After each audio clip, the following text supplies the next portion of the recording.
এক লোকের ৩ মেয়ে ছিল। ৩ মেয়েকেই খুব ভালোবাসতেন তিনি। তবে সবচেয়ে বেশি ভালোবাসতেন ছোট মেয়েটিকে।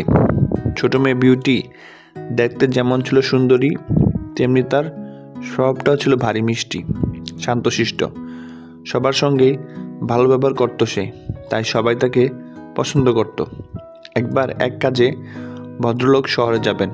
যাবার আগে তার ৩ মেয়েকে কাছে থেকে বললেন, শোনো মামুনিরা, আমি ১ সপ্তাহের জন্য শহরে যাচ্ছি। তোমাদের কার কি চাই বলো, আসার সময় নিয়ে আসবো। বড় মেয়ে খুশি হয়ে বলে উঠল, আমার ১ জোড়ো জুতো চাই বাবা, আমার জুতোগুলো সব পুরনো হয়ে গেছে। শহর থেকে খুব সুন্দর আর দামি ১ জোড়া জুতা কিনে আনো আমার জন্য। বাবা বললেন, ঠিক আছে, জুতো নিয়ে আসবো তোমার জন্য। মেজো মেয়ে বলল, বাবা তুমি তো জানো আমি বিড়াল খুব পছন্দ করি, তুমি আমার জন্য ছোট্ট একটা বিড়াল নিয়ে এসো। বাবা বললেন, বেশ আনবো। ছোট মেয়ে বিউটি এবার বাবার কাছে এগিয়ে এসে বলল, বাবা আমি লাল ফুল খুব ভালোবাসি, আমাদের বাগানটায় এত ফুল আছে কিন্তু একটারও রং লাল না। আসার সময় তুমি মনে করে আমার জন্য একটা লাল ফুল নিয়ে এসো। বাবা বিউটিকে আদর করে বললেন, আচ্ছা আচ্ছা, আমার বিউটি মায়ের জন্য আমি শহর থেকে একটা টুকটুকে লাল ফুল নিয়ে আসব। ৩ মেয়ের কাছ থেকে বিদায় নিয়ে ভদ্রলোক শহরে গেলেন। শহরে গিয়েই নানা কাজে ব্যস্ত হয়ে পড়লেন তিনি, কিন্তু শত ব্যস্ততার মধ্যেও মেয়েদের উপহারের কথা তিনি ভুললেন না। শহরে পৌঁছেই বড় মেয়ের জন্য খুব সুন্দর ১ জোড়া জুতো কিনলেন। মেজো মেয়ের জন্য কিনলেন একটা কালো বিড়াল। ছোট মেয়ে বিউটি তো আর তার কাছে একটা লাল ফুল চেয়েছে, সেটা তিনি কিনলেন না। ভাবলেন, এত আগে কিনে রাখলে ফুল তো শুকিয়ে যাবে, তার চেয়ে যাবার আগে একটা তাজা ফুল কিনে নেবেন। দেখতে দেখতে ১ সপ্তাহ কেটে গেল। ভদ্রলোকের গায়ে ফেরার সময় হলো। সুন্দর জুতো জোড়া আর ছোট্ট বিড়ালটাকে নিয়ে রওনা হলেন তিনি।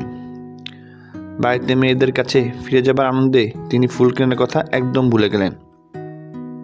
শহর ছেড়ে অনেক দূর চলে এসেছেন, এমন সময় তার মনে পড়ল, ওই যা, বিউটির জন্য তো ফুল কেনা হয়নি। একদম মন খারাপ হয়ে গেল তার। বিউটি মায়ের জন্য ফুল না নিয়ে তো বাড়ি যাওয়া যাবে না। এখন কি করা যায়? ভাবতে ভাবতে হঠাৎ তার মনে পড়ল, তাদের গায়ের কাছেই একটা বিরাট বাড়ি আছে, আর সেই বাড়িটার সামনে আছে সুন্দর এক ফুলের বাগান। কত রং বেরঙের ফুল ফুটে সে বাগানে। সেখানে একটা লাল ফুল কি পাওয়া যাবে না? নিশ্চয়ই পাওয়া যাবে। তবে সমস্যা হলো, কেউ সেই বাগানওয়ালা বাড়িতে ঢুকতে সাহস করে না, কারণ সেখানে নাকি অদ্ভুত ধরনের একটা প্রাণী থাকে। সবাই তাকে বলে বিস্ট, মানে পশু। তার শরীরটা মানুষের মতো হলেও মাথাটা নাকি সিংহের মতো। প্রাণীটার চালচলন, কথাবার্তা সবই মানুষের মতো, তবু সবাই তাকে ভীষণ ভয় পায়। ভয়ে কেউ সে বাড়িটা ত্রিসীমানায় পা দেয় না। ভদ্রলোক ভাবলেন, একবার সেখানে গিয়ে দেখা যাক না কি হয়। হাঁটতে হাঁটতে ভদ্রলোক সে বাড়িটার সামনে এসে থামলেন। চারিদিকে তাকিয়ে দেখলেন কোথাও কেউ নেই। বাগানের দিকে তাকিয়ে দেখেন সেখানে রাশি রাশি ফুল ফুটে আছে, নানা রঙের ফুল, লাল ফুলও আছে সেখানে। ভদ্রলোক ভাবলেন, যাই, পাঁচিলটা টপকে চট করে একটা ফুল তুলে আনি। কী বা এমন সময় লাগবে, টেরই পাবে না কেউ। এইভাবে বাগানে ঢুকে তিনি যেই না একটা ফুল ছিঁড়েছেন, অমনি কোথা থেকে সেই সিংহ মাথা পানিটা ছুটে এলো। তারপর অবিকল মানুষের গলায় বলল, কে তুমি? আমার বাগানে ঢুকেছো কেন? কি চাই তোমার এখানে? জানো না কেউ আমার এখানে আসতে সাহস করে না? এখন যদি আমি তোমাকে মেরে ফেলি? বিস্টকে চোখের সামনে দেখে ভদ্রলোকের তো ভয়ে আত্মারাম খাড়া ছাড়া। কোনো রকমের ঢোক গিলে আমতা আমতা করে তিনি বললেন, ভুল হয়ে গেছে আমার, এবার মতো আমায় মাফ করে দিন। আমাকে আমার মেয়েদের কাছে দিন, ওরা আমার পথ চেয়ে আছে, আমাকে ছেড়ে দিন। বদলে আপনি যা চাইবেন তাই আমি দেব। ভদ্রলোকের কাকুতিমিনতি দেখে বিষ্ট একটু নরম হলো, বলল, বেশ, তোমার ছেড়ে দেবো, কিন্তু তার আগে তোমাকে একটা কথা দিতে হবে। বাড়িতে ঢুকে প্রথমে যে জীবিত প্রাণীটাকে তুমি দেখবে তাকে আমার হাতে তুলে দেবে। প্রাণের ভয়ে ভদ্রলোক বৃষ্টির কথা রাজি হয়ে গেলেন।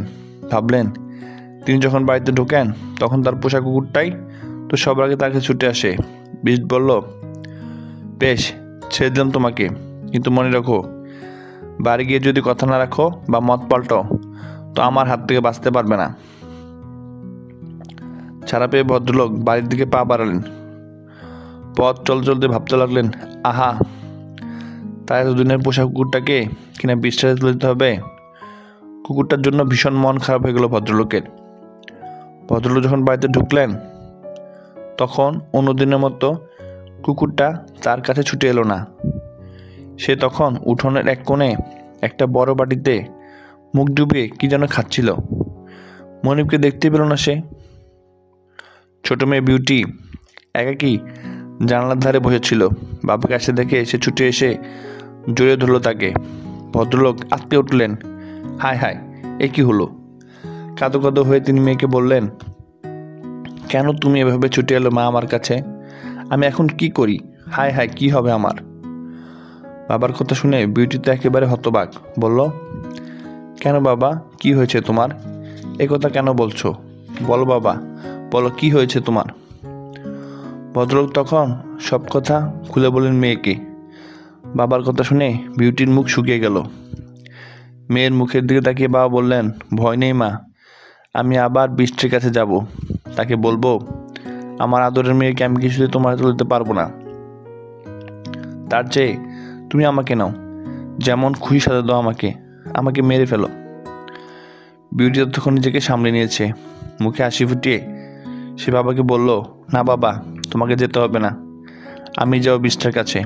বাবা চমকে উঠে বললেন, কি বলছিস তুই মামুনি? হ্যাঁ বাবা, আমি ঠিকই বলছি। তুমি কথা দিয়েছ, তোমাকে সে কথা রাখতে হবে। আমি যাব বৃষ্টির কাছে। ভেবো না, দেখো আমার কিচ্ছু হবে না, তুমি শুধু শুধু ভয় পাচ্ছ। বিউটি একরকম জোর করে বৃষ্টির কাছে চলে গেল। প্রথম সে তাকে খুব ভয় পেত, কিন্তু ধীরে ধীরে ভয় ভেঙে যেতে লাগলো বিউটির। বৃষ্টি কখনোই তার সঙ্গে খারাপ ব্যবহার করে না, সবসময় ভালো ব্যবহার করে। দেখতে দেখতে দুজনের মধ্যে খুব বন্ধুত্ব হয়ে গেল।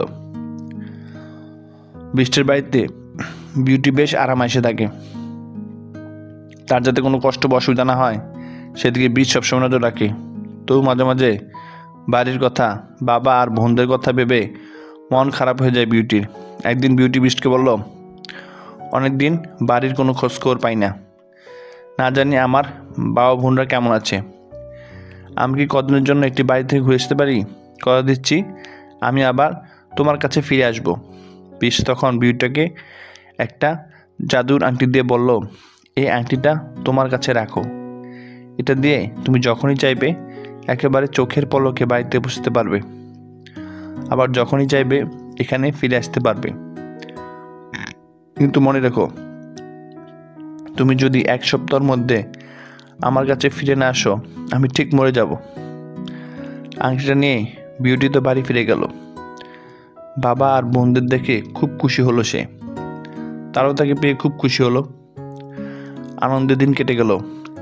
কিভাবে যে 7 দিন চলে গেল কেউ বুঝতে পারল না। হঠাৎ এক রাতে বিউটি স্বপ্ন দেখলো বৃষ্টির ভীষণ অসুখ করেছে। স্বপ্নটা দেখে ঘুম ভেঙে গেল বিউটির। 2 চোখ তার পানিতে ভরে গেল। জিনিসপত্র গুছিয়ে জাদু আংটির সাহায্যে তাড়াতাড়ি বৃষ্টির বাগান বাড়িতে ফিরে এলো সে। কিন্তু কোথায় বৃষ্টি? বিউটি এ ঘরে খুঁজে ও ঘরে খুঁজে কোথাও বৃষ্টিকে দেখতে পায় না। শেষে বাগানের এক ধারে পৌঁছে দেখতো তাকে। বিউটি হাত ধরে তাকে টেনে তুলল। বিউটিকে ফিরে আসতে দেখে বৃষ্টি ভারী খুশি হলো। সারা মুখে আনন্দ ছড়িয়ে পড়লো তার। বলল, তুমি ফিরে না আসায় আমি মনের দুঃখে খাওয়া দাওয়া ছেড়ে দিয়েছিলাম, ভেবেছিলাম মরে যাব আমি। বৃষ্টির কথা শুনে বিউটির খুব কষ্ট লাগলো। বলল, না, আমি কিছুতেই তোমাকে মরতে দেব না, আর কখনো ছেড়ে যাব না তোমাকে। আমরা দুজন বন্ধু, সবসময় একসঙ্গে থাকবো। এই কথা বলে বিউটি দেখে কোথায় বৃষ্টি, তার সামনে দারুণ সুন্দর এক যুবক দাঁড়িয়ে আছে। তার হাতেই হাত রেখে কথা বলছে বিউটি। লজ্জা পেয়ে তাড়াতাড়ি হাত ছাড়িয়ে নেয় বিউটি। বলে, কি আপনি? আপনাকে তো চিনতে পারলাম না, আমার বৃষ্টি কোথায়? যোগ মিষ্টি সে বলল, আমি তোমার সেই বৃষ্টি। বিউটি তার কথা কোনো বিশ্বাস করতে পারছে না। বিস্ট বলল, বেশ হচ্ছে না তো, শোনো, আমি আসলে একজন রাজকুমার, এক দুষ্ট ডাইনির অভিশাপে এতদিন পশুয়েছিলাম। ডাইনি বলেছিল, যেদিন কোনো সুন্দরী মেয়ে আমাকে ছুঁয়ে বলবে যে সে আমাকে পছন্দ করে, আমার বন্ধু হতে চায়, সেদিন আবার আমি মানুষের রূপ ফিরে পাবো। তা না হলে সারা জীবন আমাকে পশু হয়ে থাকতে হবে। আমি তো ভেবেছিলাম কখনোই আমি আর মানুষের চেহারা ফিরে পাবো না, কারণ সবাই আমাকে দেখে ভয়ে দূরে সরে যায়, কেউ কাছে আসতে সাহস পায় না। বন্ধু হতে যত দূরের কথা, আজ তুমি যখন নিজের মুখে বললে আমাকে তুমি বন্ধু মনে করো, ভালোবাসো, সঙ্গে সঙ্গে আমার উপর থেকে ডাইনির অভিশাপ কেটে গেল। আমিও তোমাকে ভালোবাসি বিউটি, সারা জীবন তোমার সঙ্গে থাকতে চাই। তুমি রাজি থাকলে আমি তোমাকে বিয়ে করব। বিউটির বাবা আর বোনদের কাছে খবরটা পৌঁছলো। সবার ইচ্ছাতেই রাজকুমারের সঙ্গে বিউটির বিয়ে হয়ে গেল। বিউটির বিয়ের পর বাবা আর বোনরা খুশি মনে তাদের বাড়িতে ফিরে গেল। তারপর বিউটি আর রাজকুমার সুখে শান্তিতে সেই সুন্দর বাগান বাড়িতে বাস করতে লাগলো।